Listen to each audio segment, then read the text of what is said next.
Hi all, അസ്സലാമു അലൈക്കും. Welcome back to സിൽനാസ് കിച്ചൺ. ഇന്നത്തെ റെസിപ്പി കുറഞ്ഞ ചേരുവ വെച്ചിട്ട് വളരെ എളുപ്പം തയ്യാറാക്കി എടുക്കാൻ പറ്റുന്ന ഒരു നല്ല ടേസ്റ്റി ആയിട്ടുള്ള വെറൈറ്റി ആയിട്ടുള്ള ഒരു മധുര പലഹാരത്തിന്റെ റെസിപ്പിയാണ്. നാവിൽ അലിഞ്ഞിറങ്ങും എന്നൊക്കെ പറയുന്ന പോലത്തെ ഒരു അടിപൊളി പലഹാരമാണ്. നമ്മുടെ വീട്ടിൽ പെട്ടെന്നൊരു ഗസ്റ്റ് വരുവാണെന്നുണ്ടെങ്കിലും വൈകിട്ട് സ്കൂൾ വിട്ട് വരുന്ന കുട്ടികൾക്കൊക്കെ പെട്ടെന്ന് തയ്യാറാക്കി കൊടുക്കാൻ പറ്റുന്ന ഒരു അടിപൊളി പലഹാരമാണ്. ഒരു തവണ ഇതുപോലെ ഒന്ന് തയ്യാറാക്കി കഴിഞ്ഞാൽ വീണ്ടും വീണ്ടും ഉണ്ടാക്കി കഴിക്കാൻ തോന്നും. അത്രയും നല്ല ടേസ്റ്റി ആയിട്ടുള്ള ഒരു പലഹാരമാണ്. അപ്പോൾ ഇതെങ്ങനെയാണ് തയ്യാറാക്കുന്നതെന്ന് അറിയാനായിട്ട് വീഡിയോ സ്കിപ്പ് ചെയ്യാതെ മുഴുവനായിട്ടൊന്ന് കണ്ടു നോക്കണേ. റെസിപ്പിയിലോട്ട് കിടക്കുന്നതിന് മുമ്പായി സിൽനാസ് കിച്ചൺ ചാനൽ ആദ്യമായിട്ട് കാണുന്നവരാണെങ്കിൽ പ്ലീസ് ഒന്ന് സബ്സ്ക്രൈബ് ചെയ്തേക്കണേ. ഒപ്പം തന്നെ ഈ വീഡിയോസ് നിങ്ങൾക്ക് ഇഷ്ടപ്പെടുകയാണെങ്കിൽ ഒരു ലൈക്ക് ചെയ്ത് ഷെയർ ചെയ്ത് സപ്പോർട്ട് ചെയ്യാനും മറക്കരുത്. ഇനി നമുക്ക് റെസിപ്പിയിലോട്ട് കിടക്കാം. അപ്പോൾ ഇതിനായിട്ട് ഞാനിവിടെ ആദ്യം തന്നെ ഒരു മിക്സർ ജാർ എടുത്തിട്ടുണ്ട്. ഇതുപോലെ ഞാനൊരു 9 പീസ് റസ്ക് ആണ് ഇതിലേക്ക് പൊട്ടിച്ചിട്ട് കൊടുക്കുന്നത്. ഞാൻ എടുത്തിട്ടുള്ള ഈ ഒരു 9 പീസ് റസ്കിന് വേണ്ടിയാണ് ബാക്കിയുള്ള എല്ലാ ഇൻഗ്രീഡിയൻസിന്റെ അളവും പറയുന്നത്. നിങ്ങൾക്ക് എത്രയാണോ ഈ പലഹാരം വേണ്ടത് അതിനനുസരിച്ച് ഈ ഒരു റസ്ക് എടുക്കുന്ന അളവനുസരിച്ച് ബാക്കിയുള്ള ഇൻഗ്രീഡിയൻസിന്റെ അളവും എടുക്കാവുന്നതാണ്. ഇനി ഇതിലേക്ക് വേണ്ടത് കപ്പലണ്ടിയാണ്. ഞാനിവിടെ അരക്കപ്പ് അളവിൽ 1 കപ്പ് കപ്പലണ്ടി ഇട്ട് കൊടുത്തിട്ടുണ്ട്. ഇനി നല്ലൊരു മണത്തിന് വേണ്ടി ഒരു 2 ഏലക്ക ഇട്ട് കൊടുക്കാം. എന്നിട്ട് ഇത് നന്നായിട്ടൊന്ന് പൊടിച്ചെടുക്കണം. ഇത് പൊടിച്ചെടുക്കുമ്പോൾ റവയൊക്കെ ഇരിക്കുന്നത് പോലെ നന്നായിട്ട് പൊടിച്ചെടുക്കണം. എന്നാലാണ് കറക്റ്റ് പരുവത്തിൽ കിട്ടുള്ളൂ. പൊടിച്ചെടുത്ത മിക്സ് ഇതുപോലെ ഒരു ട്രേയിലേക്ക് ഇട്ട് കൊടുക്കുന്നുണ്ട്. ഇനി ഇത് എത്രത്തോളം നന്നായിട്ട് പൊടിഞ്ഞു കിട്ടിയിട്ടുണ്ട് എന്നുള്ളത് ഇതുപോലൊരു സ്പൂണിൽ കുറച്ചെടുത്ത് ഞാൻ കാണിച്ചു തരാം. കൈകൊണ്ട് ഇതുപോലെ കുറച്ചെടുത്തിട്ട് തൊട്ട് നോക്കുമ്പോൾ നമുക്ക് അറിയാൻ പറ്റും റവയൊക്കെ പൊടിച്ചെടുക്കുമ്പോൾ എങ്ങനെയാണോ ഉണ്ടാവുന്നത് അതുപോലെ നന്നായിട്ട് പൊടിച്ചെടുക്കണം. എന്നാലാണ് ഇത് കറക്റ്റ് പരുവത്തിന് കിട്ടുള്ളൂ. ഇപ്പം ഇത് കാണുമ്പോൾ തന്നെ ഇതിൻ്റെ കറക്റ്റ് ആയിട്ടുള്ള പരുവം നിങ്ങൾക്ക് മനസ്സിലായിട്ടുണ്ടാവും. ഇനി അടുത്തതായിട്ട് ഇവിടെ ഒരു ബൗൾ എടുത്തിട്ടുണ്ട്. ഇതിലേക്ക് 2.5 സ്പൂൺ അളവിൽ പാൽപ്പൊടി ഇട്ട് കൊടുക്കാം.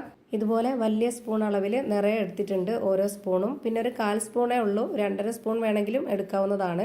ഇനി ഇതിലേക്ക് ചെറിയ ചൂടുള്ള കുറച്ച് വെള്ളം ഒഴിച്ചു കൊടുക്കാം.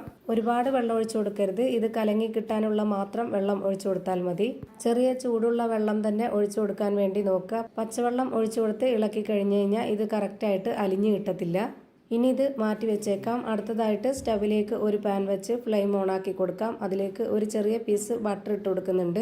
എന്നിട്ട് ഇതിലേക്ക് കുറച്ച് കപ്പലണ്ടിയും കുറച്ച് ഉണക്കമുന്തിരിയും ഇതുപോലെ ഇട്ടിട്ടൊന്ന് റോസ്റ്റ് ചെയ്തെടുക്കുന്നുണ്ട്. നെയ്യിൽ ചെയ്തെടുക്കണമെന്നുള്ളവർക്ക് നെയ്യിൽ ചെയ്തെടുക്കാം. ഞാനിപ്പോൾ ഇവിടെ ബട്ടറിലാണ് ചെയ്തെടുക്കുന്നത്. അതുപോലെ നിങ്ങൾക്ക് ബദാമോ പിസ്തയോ അണ്ടിപ്പരിപ്പോ അങ്ങനെ എന്തെങ്കിലുമാണ് ഇട്ട് കൊടുക്കേണ്ടതെന്നുണ്ടെങ്കിൽ അത് ഇട്ട് കൊടുക്കാം. ഇപ്പോൾ ഇത് നന്നായിട്ട് റോസ്റ്റായി കിട്ടിയിട്ടുണ്ട്. ഇനി നമുക്ക് ഇതൊന്ന് ഒരു പാത്രത്തിലേക്ക് മാറ്റി കൊടുക്കാം. ഇത് മുഴുവനായിട്ടും ഒരു പാത്രത്തിലേക്ക് മാറ്റി കൊടുത്ത ശേഷം ഈ ഒരു പാനിൽ തന്നെ ഒരു ചെറിയ പീസ് ബട്ടറും കൂടെ ഇട്ട് കൊടുക്കാം. ഇനിയിപ്പോൾ ഞാനിത് നല്ലപോലെ ലോ ഫ്ലെയിമിലാണ് ഇട്ട് കൊടുത്തിട്ടുള്ളത്. ഇതിലേക്ക് ഇനി 250 ml കപ്പിൻ്റെ അളവിൽ 1 കപ്പ് വെള്ളം ഒഴിച്ചു കൊടുക്കാം. ഇനി നമ്മൾ മിക്സ് ചെയ്ത് വെച്ചിട്ടുള്ള ആ ഒരു പാൽപ്പൊടി കൂടി ഇതിലേക്ക് ഒഴിച്ചു കൊടുക്കാം. എന്നിട്ട് ഇത് നന്നായിട്ട് ഫ്ലെയിം കൂട്ടി വെച്ചിട്ട് ഇതുപോലെ ഒന്ന് ഇളക്കി കൊടുക്കുന്നുണ്ട്.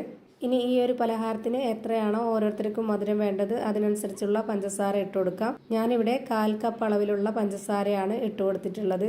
എന്നിട്ട് ആ ഒരു മധുരത്തിനെ ഒന്ന് ബാലൻസ് ചെയ്യാനായിട്ട് ഒരു നുള്ള് ഉപ്പും കൂടെ ഇട്ട് കൊടുത്തിട്ട് ഇതുപോലെ നന്നായിട്ടൊന്ന് ഇളക്കി യോജിപ്പിച്ച് കൊടുക്കുന്നുണ്ട്. ഇപ്പോൾ ഞാനിതിൻ്റെ ഫ്ലെയിം കൂട്ടി വെച്ചിരിക്കുകയാണ്. ഇത് നന്നായിട്ടൊന്ന് തിളച്ച് വരട്ടെ. ഇതുപോലെ നന്നായിട്ട് തിളച്ച് വരുന്ന സമയത്ത് ഒന്ന് ലോ ഫ്ലെയിമിലിട്ട് കൊടുക്കണം. എന്നിട്ട് ഇതിലേക്ക് നേരത്തെ പൊടിച്ചു വെച്ചിരുന്ന ആ ഒരു റസ്കും കപ്പലണ്ടിയും ഇതിലേക്ക് മുഴുവനായിട്ടും ഇട്ട് കൊടുക്കാം. ഇനി ഇത് കൈവിടാതെ നന്നായിട്ട് ഇതേപോലെ ഇളക്കി കൊടുത്തുകൊണ്ടേയിരിക്കണം. ഒരുപാട് സമയമൊന്നും വേണ്ട, വളരെ പെട്ടെന്ന് തന്നെ റെഡിയായി കിട്ടും. നമ്മളിത് ലോ ഫ്ലെയിമിൽ തന്നെയാണ് വെച്ചിരിക്കുന്നത്. എത്ര സമയമാണോ ഇത് റെഡിയാക്കി എടുക്കാനാവുന്നത് അത്രയും സമയം വരെ ലോ ഫ്ലെയിമിൽ തന്നെ വെച്ചിരിക്കുക. അല്ലാന്നുണ്ടെങ്കിൽ പരുവം തെറ്റിപ്പോവും. ഇതിൻ്റെ കറക്റ്റ് ആയിട്ടുള്ള പരുവം എന്ന് പറയുന്നത് ഇതാണ്. ഇപ്പോൾ പാനിൽ നിന്നൊക്കെ വിട്ടുവരുന്ന ഈ ഒരു പരുവായിട്ടുണ്ട്. ഇനി നമുക്കിതിൻ്റെ ഫ്ലെയിം ഓഫ് ചെയ്ത് കൊടുക്കാം. ഫ്ലെയിം ഓഫ് ചെയ്ത് കൊടുത്തതിന് ശേഷം പിന്നെ ഇതിൽ വെച്ചിരിക്കരുത്. പെട്ടെന്ന് തന്നെ വേറൊരു പാത്രത്തിലേക്ക് മാറ്റേണ്ടതാണ്. ഞാനിപ്പോൾ ഇതേപോലൊരു ഷേപ്പിൽ കിട്ടാൻ വേണ്ടിയിട്ട് ഇതുപോലൊരു ബൗളിലാണ് ഇട്ട് കൊടുക്കാൻ പോകുന്നത്. അതിലേക്ക് ഞാൻ നേരത്തെ റോസ്റ്റ് ചെയ്ത് വെച്ചിരുന്ന ആ ഒരു കപ്പലണ്ടിയും മുന്തിരിയും ഇട്ട് കൊടുക്കുന്നുണ്ട്. എന്നിട്ട് ഒരു ബ്രഷ് വെച്ചിട്ട് നന്നായിട്ടൊന്ന് സ്പ്രെഡ് ചെയ്ത് കൊടുക്കുകയാണ് ചെയ്യുന്നത്. ഇതിലേക്ക് ഇനി വേറെ നെയ്യോ ബട്ടറോ ഒന്നും ഒഴിച്ചു കൊടുക്കേണ്ടതില്ല. ആ ഒരു കപ്പലണ്ടിയിലും മുന്തിരിയിലും ഉള്ള ആ ഒരു ബട്ടർ തന്നെ മൊത്തത്തിലൊന്ന് നല്ലപോലെ സ്പ്രെഡ് ചെയ്ത് കൊടുത്താൽ മതി. ഇനി ആ ഒരു ചൂടോട് കൂടി തന്നെ ഞാൻ ഇതിലേക്ക് മുഴുവനായിട്ടും ഇട്ട് കൊടുക്കുന്നുണ്ട്. നിങ്ങളുടെ കയ്യിൽ അവൈലബിൾ ആയിട്ടുള്ള നിങ്ങൾക്ക് ഇഷ്ടമുള്ള ഷേപ്പിലുള്ള ഏതെങ്കിലും പാത്രത്തിൽ ഇത് ഇട്ട് കൊടുത്തിട്ട് ആ ഒരു ആകൃതിയിൽ എടുത്താൽ മതി. ചൂടോടുകൂടി തന്നെയാണ് കഴിക്കുന്നതെങ്കിൽ നമുക്ക് ഇതുപോലെ സെറ്റാക്കിയതിന് ശേഷം ഉടനെ തന്നെ വേറൊരു പാത്രത്തിലേക്ക് ഇട്ട് കൊടുത്തിട്ട് അപ്പോൾ തന്നെ കഴിക്കാവുന്നതാണ്. അല്ലാത്തവർ കുറച്ച് നേരം ഫ്രിഡ്ജിൽ വെച്ചതിന് ശേഷം, ഫ്രീസറിലല്ല താഴെ വെച്ചിരുന്നതിന് ശേഷം നമുക്ക് എടുത്തിട്ട് കഴിക്കാവുന്നതാണ്. ഞാനിപ്പോൾ ഇത് ചൂടോടെ തന്നെയാണ് കഴിക്കുന്നത്. ചൂടോടെ കഴിക്കാനാണ് നല്ല ടേസ്റ്റ് ആയിട്ട് തോന്നിയിട്ടുള്ളത്. അപ്പോൾ ഇതാ നല്ല ടേസ്റ്റി ആയിട്ടുള്ള ഒരു വെറൈറ്റി ആയിട്ടുള്ള ഒരു പലഹാരം റെഡിയായി കിട്ടി. ഇനി ഇത് നമുക്ക് കട്ട് ചെയ്തെടുത്ത് കഴിക്കണമെങ്കിൽ അങ്ങനെ കഴിക്കാം, അതല്ല സ്പൂൺ കൊണ്ട് കോരി കഴിക്കണമെങ്കിൽ അങ്ങനെയും കഴിക്കാം. നല്ല ടേസ്റ്റി ആയിട്ടുള്ള ഒരു അടിപൊളി പലഹാരമാണ്. അപ്പോൾ ഇത്രയേ ഉള്ളൂ ഇന്നത്തെ വീഡിയോ ഇഷ്ടമായാൽ ലൈക്ക് ചെയ്യാനും കമൻറ്റ് ചെയ്യാനും ഷെയർ ചെയ്യാനും മറക്കരുത്.